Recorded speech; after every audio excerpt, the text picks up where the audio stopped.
Before we start, it is important to say that this whole skit is satire. Irony was used purposefully for comedic and, of course, educational reasons. Hello, fellow colonizers.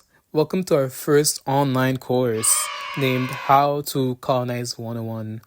In this course, we will be teaching you the 5 most important steps into colonizing, hoping you can repeat after us. Anyways, so how did this start?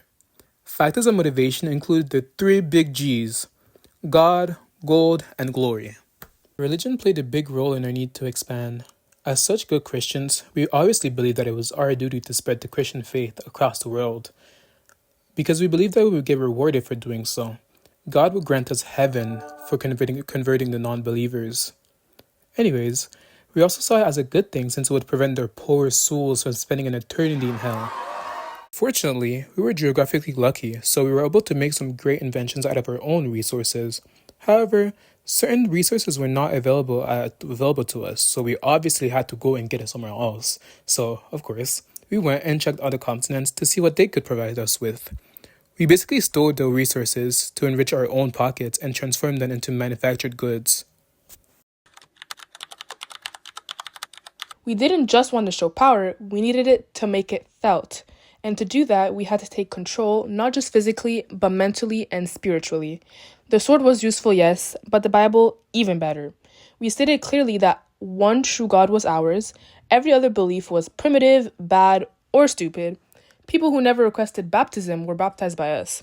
We informed them that their ancestors were in hell and that the only way to save them was to submit to our way of life. And what better way to express love and light than to rename everything holy, burn their temples, and outlaw traditional rituals. We told them their clothing was inappropriate, their rituals were sinful, and their names were too difficult, so we had to replace them. But don't worry, it was all in the name of God. We proceeded to claim the property after convincing them that our faith was superior.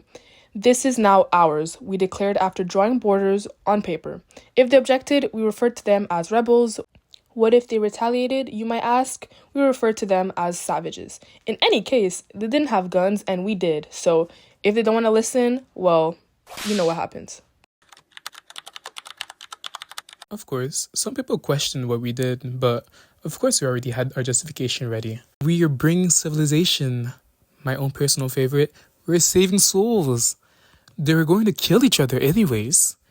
At least now they have roads and railways. And my other favorite, like number 2, they should be grateful for all we did for them.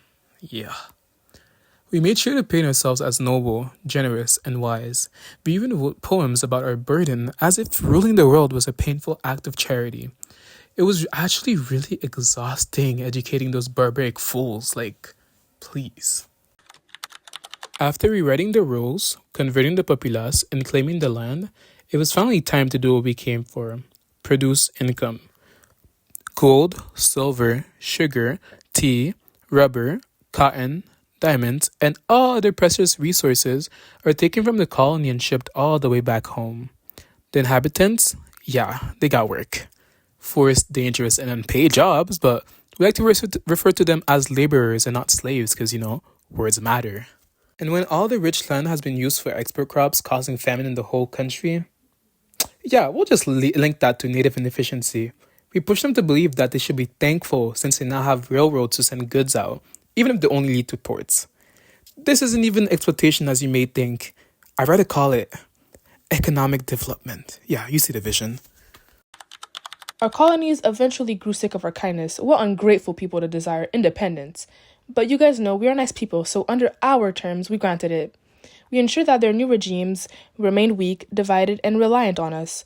Through international partnerships, we maintained influence over their economies, trained their militaries, and lent them money. And when their nations face difficulty, we say, see, shake our heads. They're incapable of self-governing. They obviously still need us. We now refer to them as invaders when they enter our countries in order to escape the destruction we left behind. We used to take things without asking, which is funny, and now we are claiming that we are the ones being colonized and erased from history.